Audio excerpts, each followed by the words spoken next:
So we're now going to look at exactly what is meant by pre-packed for direct sale. So this is food that is packed before being offered for sale by the same food business to the final consumer on the same premises or on the same site or on other premises if the food is being offered for sale from a movable and/or temporary premises such as marquees, market stalls or mobile sales vehicles. And the food is offered for sale by the same food business who packed it. So some key things to pick out this definition. So it's food that is packed before being offered for sale. So straight away we know that we can rule out foods that are being made to order by the business and then placed in a bag or box. For example, hot food cooked on demand or packaged direct from hot plates in catering vans, or sandwiches freshly made to order in sandwich shops. This would be classed as non-pre-packed food. Another thing to pick out is that it's food that's packed by the same food business on the same premises or same site where it's being offered for sale. So if a food is being packed by another business at a different site, then this is pre-packed food. And the Food Standards Agency have clarified the same site to mean the same building complex. So this could include a shopping centre or airport terminal, for example. So if a food business is preparing and packing food in one part of the shopping centre or airport terminal and then delivering it to a retail outlet in another part of the centre or terminal, and that's part of the same business, then this would meet the definition of pre-packed for direct sale food.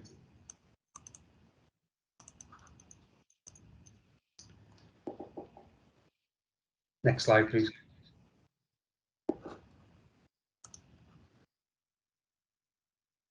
So when determining if the food that you're supplying meets the criteria for pre-packed for direct sale, you need to consider the way it is being wrapped or covered. So food is only pre-packed for direct sale if the way in which it is packaged is in line with the definition of pre-packed food in Article 2(2)(e) of Regulation 1169.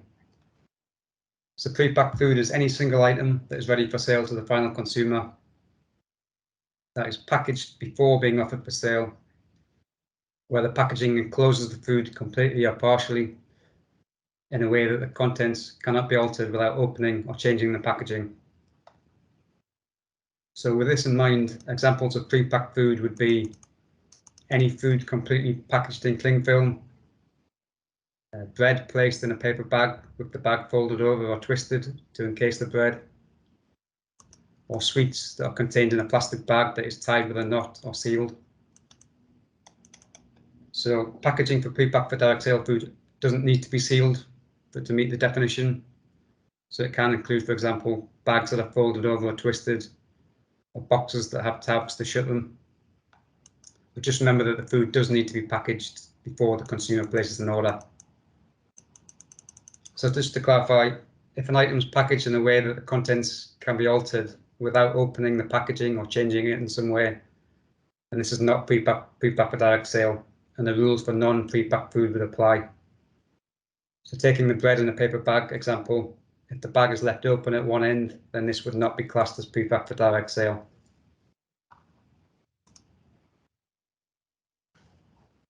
This slide just illustrates a simple decision tool that businesses can use to determine what type of food they're selling and ultimately how allergens information should be provided. So looking at question 1, where the consumer places their order is significant. The new pre-packed for direct sale rules only apply to food that a consumer selects in person at the premises. So if they're ordering over the phone on an app, over the phone or on an app, then this is classed as distance selling, and the rules don't apply. I'm going to come on to distance selling on the next slide. Moving on to question 2 now. If the food is not packaged, then this would be non-pre-packed food. So here we're thinking about catering establishments where the allergens information can be provided on a menu or board, for example. So moving on to question 3. As we've previously established, if the food is being packaged after the order is placed, then this is also classed as non-pre-packed food. And finally, question 4. If the answers are yes up to this point, then the final consideration is whether the food is packaged at the same place that it's sold. So as we said on an earlier slide, if the food's being sold from a mobile or temporary premises and has been packed on another site by the same business, then this would be classed as pre-packed for direct sale food. But alternatively, if a food's packed by another business at a different site, then this would be classed as pre-packed food, and this should be meeting the full labelling requirements that we looked at earlier. The Food Standards Agency have got an interactive decision tool on their pre-packed for direct sale hub, and I'll put a link to this in the chat now. Just to help you visualize what constitutes pre-packed for direct sale foods, these are some examples. Sandwiches and bakery products which are packed on site before a consumer selects or orders them. Fast food packed before it's ordered, such as a burger under a hot lamp, where the food cannot be altered without opening the packaging. Products which are pre-packaged on site ready for sale, such as pizzas, rotisserie chicken, salads and pasta pots. Burgers and sausages pre-packaged by a butcher on the premises ready for sale to consumers. Samples of cookies given to consumers for free, which were packed on site. So just on that last one, just to confirm, the new rules apply even if the food is given away for free. I know a question was raised in advance by an attendee about small gifts left for guests in hotel rooms. So these would be classed as either pre-packed or pre-packed for direct sale, depending on whether it was packaged by an external supplier or packaged by the hotel itself. So if it's pre-packed, then they should already have the correct labelling on, but the hotel are packaging, for example, a number of individual chocolates, then we'll need to label this package. I'm going to come on to the labelling requirements shortly, which will include information on what to do for particularly small packages.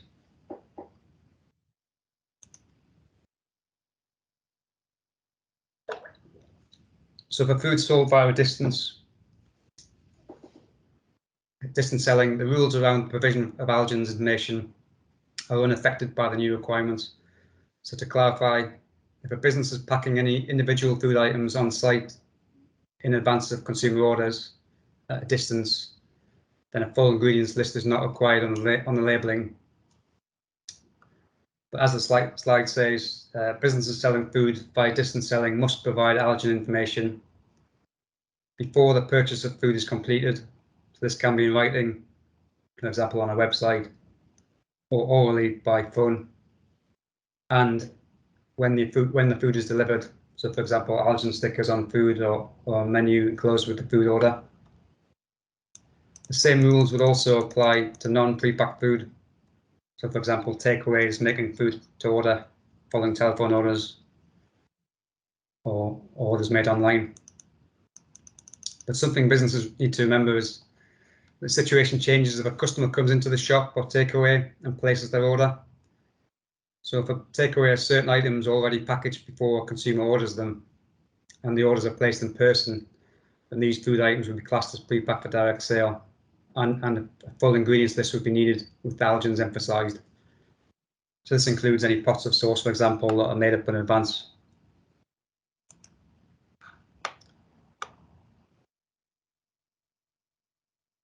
So why is pre-packed for food for direct sale an issue? Well, prior to the 1st of October, information about allergens and pre-packed for direct sale foods could be given by any means, including verbally, by staff. There was a public consultation on allergens in 2019, and this highlighted that it was often difficult for consumers to distinguish between pre-packed and pre-packed for direct sale food, and the absence of allergens on pre-packed for direct sale foods sometimes caused customers to assume that there was no allergen present. So the changes have been introduced to provide more consistency in the provision of allergen information between pre-packed and pre-packed for direct sale foods. So pre-packed for direct sale has come about from Natasha's law, but there are unfortunately other tragic cases of people who have died as a result of a severe allergic reaction. Inquests into their deaths can be found online, but I will summarise some of those individuals. So Karambir Singh Chima was a 13-year-old boy, and he unfortunately died from a fatal reaction to cheese. Megan Lee was a 15-year-old girl who died when she unknowingly ate a takeaway containing peanuts.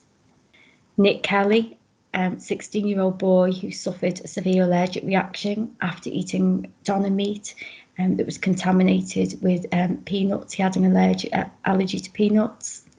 And Ruben Busquet, he was a young boy who suffered a fatal reaction after eating popcorn purchased from a cinema, and the popcorn had become cross-contaminated somewhere in the food chain. Owen Carey had a fatal reaction after eating a chicken burger at a restaurant, and the burger was marinated in buttermilk, but this was not declared on the allergen list. And then Natasha Ednan Laperouse. Natasha Ednan Laperouse was enjoying what she described as the best summer of her life. Heading off to Nice with a close friend and her dad, this footage captures the 15-year-old's excitement just before takeoff. The flight was 2 hours long. By the time it landed, her life was at an end. Natasha had bought a baguette from Pret-a-Manger at the airport. Having lived with food allergies since childhood, she checked the labelling, but it didn't say the dough contained sesame seeds. On the flight, she went into anaphylactic shock, and despite desperate efforts by her father, a member of the crew, and a doctor also on the flight, she had a cardiac arrest on landing. During the inquest, Natasha's family heard that because Pret makes its products on site, it doesn't have to apply full allergen information. The law was designed to help small shops, but applies to any companies producing in-house. The coroner is to write to the government about reviewing that law. If Pret-a-Manger were following the law, then the law was playing Russian roulette with our daughter's life. It's clear that the food labelling laws, as they stand today, are not fit for purpose, and it is now time to change the law.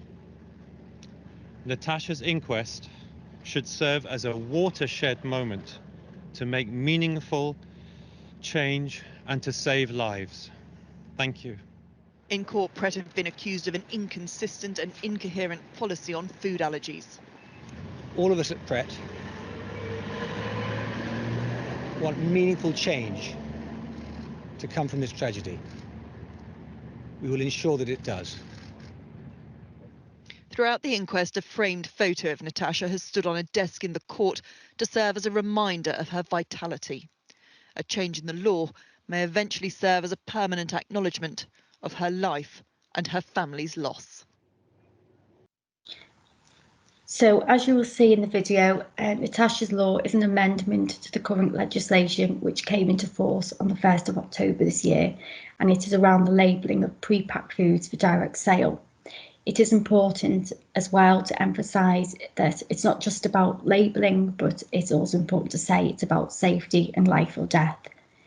And also that Natasha's law for pre-packed for direct sale also runs side by side with other food hygiene and food standards regulations, which cover things like information about allergens, HACCP, cross-contact, contamination, storage, training, cleaning and communications, as I've discussed earlier.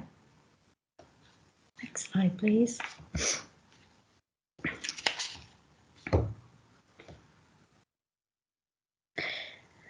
So the coroner in Natasha's case highlighted areas of failings in the case, and although there was other labelling and signposting present where the baguette was displayed, it wasn't clear as the baguette contained sesame flour baked into the dough, and that the business was not required to apply an ingredients label on foods prepared on site at that point in time. Natasha's parents, Nadine and Tanya, founded the Natasha Allergy Research Foundation and fought hard for the change in law, and hence the amendment to the regulations known as Natasha's Law. Consultation took place in 2019 in the UK, and the law was enacted in 2019. So from the 1st of October, the law would come into place. Next slide. Natasha's law is really important for British society, and what it's about is about food labelling on pre-packaged for direct sale food. Sounds a bit complicated, but it's not at all. This is all relevant to food that is actually made on the premises of a particular sandwich shop, for example, and then pre-packaged before it's sold to the public. So it's a pre-packaged food for direct sale. And Natasha's law is all about covering the labelling that relates to the ingredients of that food, and also highlighting the 14 allergens on that food as well. Natasha's law means that all prepackaged food whether it's made in a factory or if it's made on site, will have to include all the ingredients so that anybody looking at the label on the packaging will know exactly what they're buying, and therefore they can make a good decision as to whether or not that's safe for them. So currently, food producers who make food that are pre-packaged for direct sale on the premises don't actually have to adhere to any laws or regulations that mean they have to put any ingredients on. And that, I think, to a lot of people would be quite a shock, as it really was to us. I think it was unbelievable when we found that out. I think all our lives we believed that whatever there needed to be said would be put on the packaging, as we see it when we buy food in a supermarket that is packaged. But it's not at all the case in sandwich shops around the country. In our family's case, Natasha bought a sandwich, or we bought a sandwich together actually at the airport, and it was pre-packaged, so it looked rather like a supermarket sandwich. And there was what I'd call partial information on it, so it gave some of the ingredients on the sandwich, but not all of it. So in many ways, we were kind of lulled into a sense of false security. And this is the big problem. When you're buying and you're moving on the go and you're buying food, you make decisions quickly. Basically, you don't lull on it and just think for hours on end about it. It's fast. And if there's information there, you read it and you take it at face value. And there's a trust element there. And in this case, that trust cost us our daughter's life. It's really important Natasha's law comes into force and those things do change, so that people with allergies are properly protected, like they should be, and not second-class citizens. It's outrageous. This is covering a law that existed that was never really meant for large chains that pre-package food, and it's really tightening it and making it safe so that ultimately it can save people's lives.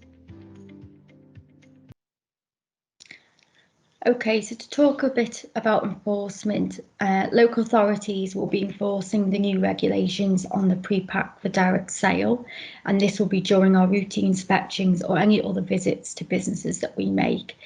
With regards to the approach that local authorities will take, I think guidance and support is really important.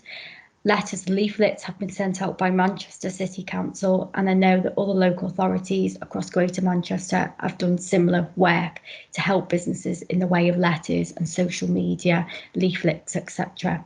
At Manchester, we've done an enormous amount of work following a fatality in our area, and we have our own internal allergy PPDS working group, which myself, other managers and frontline environmental health officers are part of.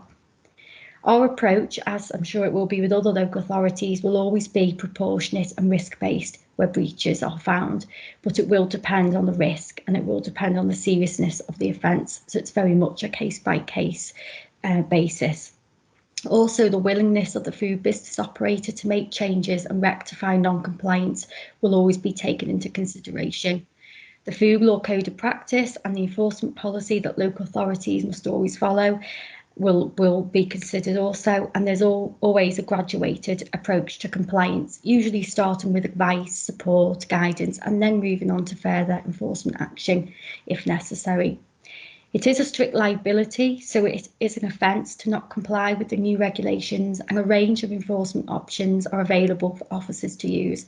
And these include detaining, seizing foods found not to be compliant, improvement notices, and in serious cases, prosecution. And for pre-packed direct sale, the fines can be unlimited. So an improvement notice, which can be served under the Food Information Regulations, will set out what you need to do, where the breach is, what the problem is, and the officer will put in that notice what you need to do. It is an offence also not to comply with an improvement notice. Assessing compliance, this will be carried out on a wide range of interventions, inspections, complaint visits and other checks that we may make on businesses, and we will look at the way allergens are managed in the business. Pre-pack for direct sale will always be discussed on inspections going forward, and you can expect officers to look if pre-pack for direct sale foods are on your site, on your business, what equipment is used. We will look what controls are in place. We will look at segregation, storage. We will look at your HACCP procedures. We will look at how cleaning is carried out. You should also receive a letter about any non-compliance following a visit. Your local authority will usually write to you. At Manchester, we do use a voluntary stop agreement, which is where if we find a business has not got verifiable information about allergens, or if systems are not good enough, we can ask the business to agree not to serve customers with allergies or intolerances until they have made the necessary improvements and we are satisfied to lift the stop agreement.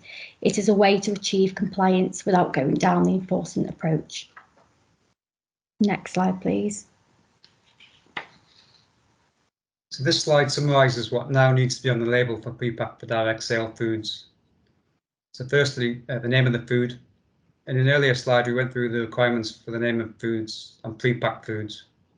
And the same rules apply here. So it needs to be a name prescribed by law for that particular food, customary name or a descriptive name.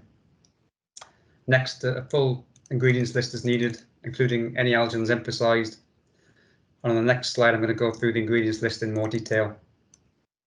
And as with non-pre-packed food, a quantitative ingredients declaration is needed for products containing meat. The Food Standards Agency guidance online has more information on this, but just briefly, this means that where an item contains meat and other ingredients, the percentage for the meat content must be put in brackets after the indication of the meat in the ingredients list. So, for example, in a sausage, pork, in brackets 80%. Or alternatively, you could put this in or next to the name of the food. For example, statements such as containing 60% chicken. So now we're just going to look at how the ingredients should be presented and how the allergens should be indicated. So it should be headed with the word ingredients. The ingredients should be listed in descending order of weight. Compound ingredients should be immediately followed by a list of ingredients in the brackets. So for example, bread and a list of ingredients for a sandwich, followed by a list of ingredients in brackets with any allergens emphasised in bold. For example, wheat flour. Allergens can be emphasised in bold type, caps, contrasting colours or underlined. But alternative allergen statements such as contains wheat, eggs and milk are not permitted. However, allergens advice statements can also be used on the product label to explain how allergen information is presented. So for example, for allergens, see ingredients in bold, or for allergens, including cereals that contain gluten, see ingredients in red. Just to touch on alcohol, alcoholic drinks which contain more than 1.2% of alcohol by volume are not required to bear a list of ingredients. However, any allergens will still need to be declared in a contains statement. For example, this could be phrased as contains wheat. In relation to may contain statements, so this is referring to something called precautionary allergen labelling. Kate is going to explain this in a bit more detail later on, but these are statements referring to the potential presence of certain allergens due to an unavoidable risk of cross-contamination. Just looking now at free from claims, these are relevant for special ranges of food that are free from certain allergens. So for example, if a label states that your product is free from milk or peanut free, this has to be based on specific and rigorous controls of ingredients. These controls need to ensure that the final product is completely free of the particular allergen. So this includes checking that all ingredients and packing materials do not contain this allergen, and that cross-contamination from other foods made on site is prevented. So to give you an example, if you're handling wheat flour in a kitchen and you cannot remove the risk of cross-contamination through segregation, either by time or space, then you should not make any gluten-free or wheat-free claims. And just some general labelling points. The labelling should be easily visible and clear to read. The minimum font size should be 1.2 millimeters or more, or it can be 0.9 millimeters if the surface area is less than 80 centimeters squared. Labels can be handwritten as long as they're easily visible and clear to read. With regards to smaller containers, if it's a container that has a larger surface area of no more than 10 centimeters squared, the name and allergens need to be on the packaging, but the ingredients list can be made available by other means or on request. So this means that in these cases, a contains statement can be used to declare the allergens. So for example, contains milk, egg and wheat.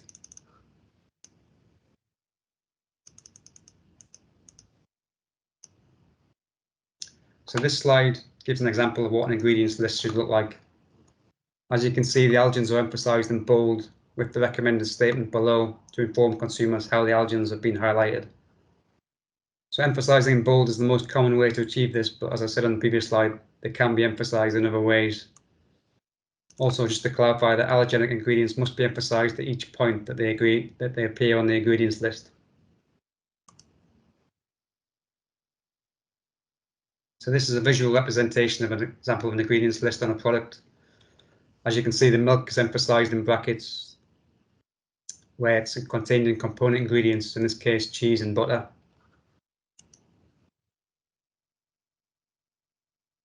Next slide, please.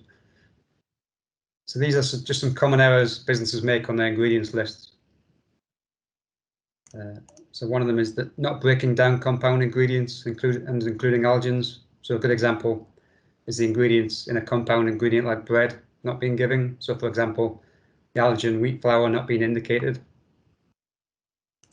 Not emphasising the allergen. So as we've discussed, allergens should be prominent and clearly indicate to the consumer. Not listing the cereal containing gluten. So this is cereals like wheat, rye, barley or oats. And consumers may have allergies to specific cereals, so it's the specific cereal that needs emphasising rather than the word gluten. However, a voluntary inclusion of the word gluten is permitted in brackets next to the cereal.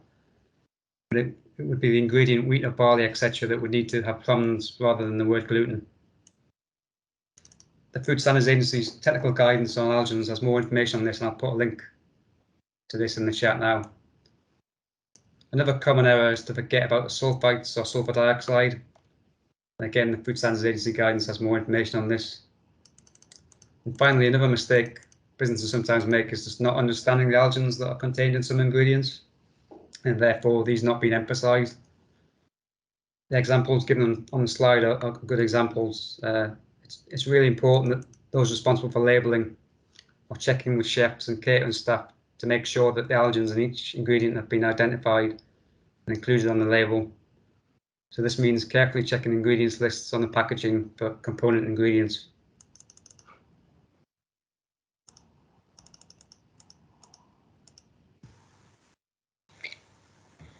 So may contain statements which you see on many food products is called voluntary precautionary labelling, as Tim has just mentioned. And these tell the customer about the potential risk of allergens that the product may contain.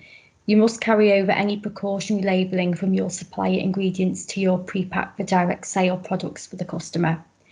You may also want to consider your own precautionary labelling. However, blanket precautionary statements without undertaking a thorough risk assessment are quite unhelpful and can be misleading to customers. So blanket statements can be a cause of frustration also for people with allergies, as it leaves them little choice when selecting foods. May contain statements must also never be a substitute for good hygiene practices or used as a general disclaimer. If following your risk assessment, you have identified a real risk, and where the risk cannot be removed by actions such as cleaning or segregation, it is important to pass on accurate information to the customer about allergens, but you must not mislead. Examples of how to carry out a risk assessment is available online, and the FSA, the Food Standards Agency, provide one in the Safer Food Better Business Pack found on the website. So the purpose of may contain statements is to tell consumers about unintentional presence of allergens from unavoidable cross-contamination. On pre-packed for direct sale foods, the Food Standards Agency advises this is best placed on the label of the product, on the PPDS product, as this is where the customer will see it. It can also be communicated by a sign or verbally by staff, but they do recommend that it is on the PPDS label.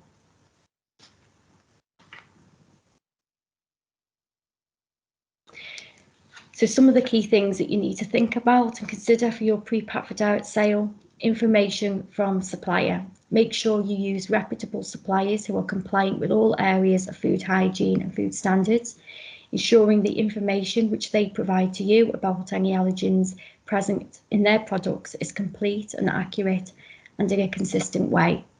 I have seen examples or inspections where businesses have had some good systems in place for allergens, and they think they have done everything they need to do and are compliant with all the other areas of food hygiene, but one of their suppliers failed to identify an allergen in an ingredient which goes into their final finished product. That is why it's so important to go through every single ingredient used. Think about how you are going to check if your supplier is giving you all the information and is it correct? How will you know, and what checks do you do? Have a look at your products. Is there anything obvious that you think might be missing? And have a contact where you can quickly get an answer to any concerns that you may have. Cleaning is really important as well as part of allergen management.